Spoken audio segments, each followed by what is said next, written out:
They said she was just a drill sergeant with a whistle, too young, too untested to matter beyond the firing range. And the recruits laughed when she corrected their stances as if the weight of the rifle in her hands was something they could measure by age. But what they didn't know, what they couldn't know, was that the world had already measured her in fire and found her steady. Before I dive in, if you agree that true respect is earned in silence and not in shallow words, like and subscribe. Because this story is one you'll carry long after it ends. The story begins at dawn, pale light stretching thin across the range, boots scuffing against gravel, yawns disguised as coughs, and the air sharp with that strange mix of coffee, gun oil, and nerves. She stood there, late 20s, lean and sharp-eyed, her voice carrying calm authority without ever straining to be loud. But already the whispers ran down the line of recruits. She's range babysitter, not command material. Bet she's never seen combat. Another instructor playing soldier. She didn't respond. Not once. Not ever. Instead, she adjusted the angle of one recruit's shoulder, pressed two fingers gently against another's trigger finger to correct pressure, and when a cocky lieutenant strolled by, smirking, drilling like it's World War II, Sergeant, she only glanced at him with the kind of patience that said she had heard worse and survived it. What the recruit saw was a young woman in pressed fatigues, steady, serious, almost too calm for the chaos they thought soldiering was. What they didn't see was the red phone mounted at the far end of the control shed, a relic covered in dust, the kind of thing people joked about during night guard shifts, swearing it hadn't rung in decades, swearing it was just decoration, until the day they were wrong. That morning, though, it was just drills, targets lined, rifles cleaned, commands crisp, the metallic echo of gunfire breaking the quiet hills in steady rhythm. Yet beneath that rhythm there was a stillness around her, the kind that doesn't ask for respect but demands it silently, and almost ignored it. A few noticed, the same way you notice the way a storm gathers hours before the clouds show. She carried herself like someone waiting for a message, like someone whose real duty lay hidden, and the younger soldiers mistook that silence for emptiness. Prime Fable, someone muttered once, rolling the words like a joke. She didn't correct them, didn't acknowledge the code name that wasn't supposed to exist outside a sealed file, but for an instant her jaw tightened, just enough for anyone looking closely to know there was more beneath the uniform than an instructor's rank. That's how it was in those first weeks. Mockery, underestimation. The same story veterans know too well, the world forgetting until the world needs you again. The sun climbed higher, the echo of rifles cracking in disciplined rhythm. But her eyes never strayed from the horizon as much as from the sights in front of her. She scanned with an old soldier's instinct, not the nervous fidget of the inexperienced, but the calm patience of someone who knows danger rarely announces itself in time. The recruits didn't see that. They saw youth, softness where they expected steel, quiet where they expected barked commands. And so they laughed behind her back, whispered about range babysitters and quota officers, never knowing the red phone on the wall bore her name alone, sealed under one directive. Frontline assigned, Prime Fable. I tell you this because the quiet before the storm is never just silence. It's a test, and she had been living that test since the day the Pentagon pulled her out of rotation and told her she would wait until the world rang again. On the gravel, another round of shots echoed, cadets fumbling reloads, the lieutenant barking over her corrections as if his volume could erase her authority, and through it all she simply drilled them again, adjusting angles, insisting on patience, teaching them to breathe with the trigger instead of fighting it. Some cursed her for it, called her methods outdated, but a few began to notice the groupings on target sheets growing tighter, the rhythm sharper, the chaos falling slowly into discipline. Still, the laughter persisted. She's just here for the paycheck. Never seen real dust. Never will. That's how it always starts. Mockery before revelation, dismissal before truth. And yet, in the stillness of her stance, in the calm correction of her tone, in the way her eyes lingered on the tree lean instead of the gossip, there was already the weight of what was coming. None of them knew it then, but they were standing on the edge of a moment that would change everything, a moment when the red phone would ring, the dust would fall, and the world would remember the name they thought was just a joke, Prime Fable. It happened when no one expected it. In the middle of a reload drill with brass casings still warm on the gravel, and the lieutenant smirking at her for insisting on precision. The sound that froze the entire range cut through the morning like a blade. It wasn't gunfire, it wasn't orders, it was the shrill, sharp, unmistakable ring of the Redfield phone inside the control shed. The one covered in dust and jokes. The one everyone thought was dead. And in that moment laughter died faster than gunpowder smoke. Her head turned, slow, deliberate, and the recruits stared, rifles slack in their hands. The world suddenly narrowed to that ringing, relentless and steady, every eye darting between each other and her, because they knew instinctively that sound wasn't meant for just anyone.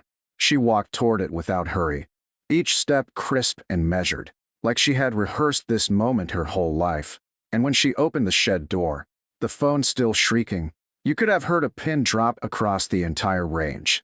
Even the lieutenant's voice, usually louder than rifles, faltered into silence. She picked up the receiver, her voice steady. Prime Fable, reporting. The silence that followed was heavier than any sound until a deep, commanding voice filled the line, the kind of voice that carried authority across continents. Front line assigned. Deployment immediate. Acknowledge. She didn't flinch, didn't hesitate, only replied, acknowledged. Then the click of disconnection, the silence of finality, and when she hung the receiver back on its cradle, the recruits looked at her as if seeing a ghost wearing the skin of their instructor. The lieutenant tried to laugh it off. A prank, probably, some relic still wired to a switchboard. But his voice cracked, and the recruits weren't laughing anymore. They were watching her, because she had already turned back toward the firing line with a steadiness that no prank could justify. Form up, she ordered, her tone sharper now, and though they hesitated, something in her eyes left no room for disobedience.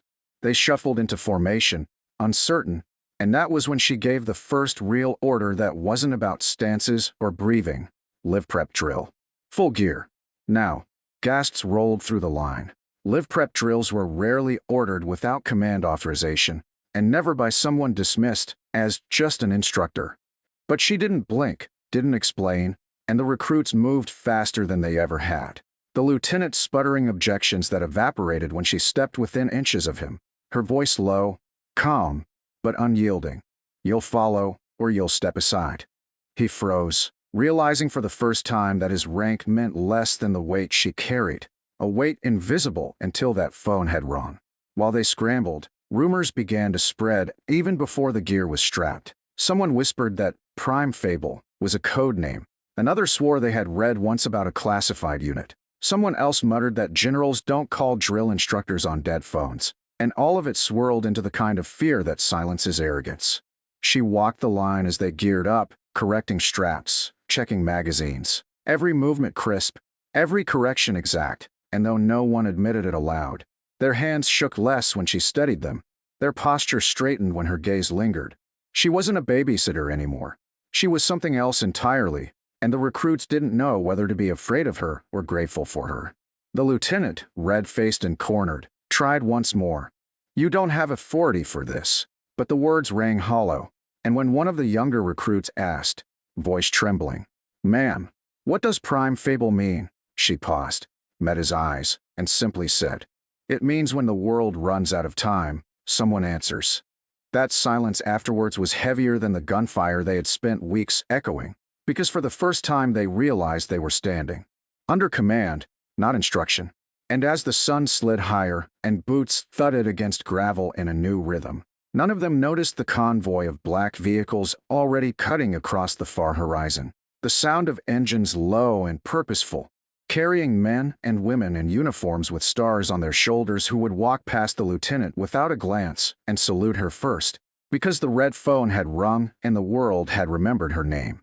The convoy rolled in like thunder stitched to asphalt, black vehicles lined nose to nose, their presence shattering whatever illusion the recruits still clung to about ordinary mornings.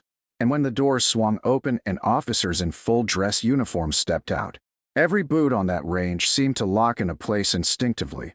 But what froze them more than the convoy itself was the way the highest-ranking general among them, chest gleaming with rows of medals, walked straight past the lieutenant as if he were invisible and stopped in front of her, heels snapping together, hand rising in a salute not of politeness but of reverence. The recruits stared, breath trapped in their throats, Because this was no ceremonial courtesy. This was respect given first, the kind you don't fake. And when she returned the salute with perfect precision, the general's voice carried clear across the range. Frontline command is yours. Prime Fable. The silence that followed cracked something inside every recruit. Every whisper of mockery they had spoken in past weeks shattering into shame. And even the lieutenant who once strutted like a rooster stood pale and rigid, unable to comprehend that the woman he had ridiculed had just been handed authority that reached far beyond his pay grade. She didn't gloat, didn't look back to savor their regret. Instead, she turned to her recruits, eyes steady, and gave them a single order: ready positions, live fire. Their movements, once sloppy and half-hearted, snapped into shape with an urgency born not of fear, but of sudden belief, as if the ring of that red phone had stripped away every excuse and forced them to face what they had ignored. That greatness often waits in silence until called. The general stood back, arms folded, watching her orchestrate them with quiet precision, and when a few stumbled she corrected them, not with scorn but with steady guidance. Each adjustment carrying the weight of someone who had seen the cost of mistakes too many times before. By the time the convoy's engines rumbled again, the range no longer looked like a classroom. It looked like a unit, and the recruits who once mocked her now moved as if they would follow her into fire. The lieutenant tried to step forward, to reclaim his authority, but the general's hand rose like a barrier, his voice cutting cold. Stand down. You've said enough.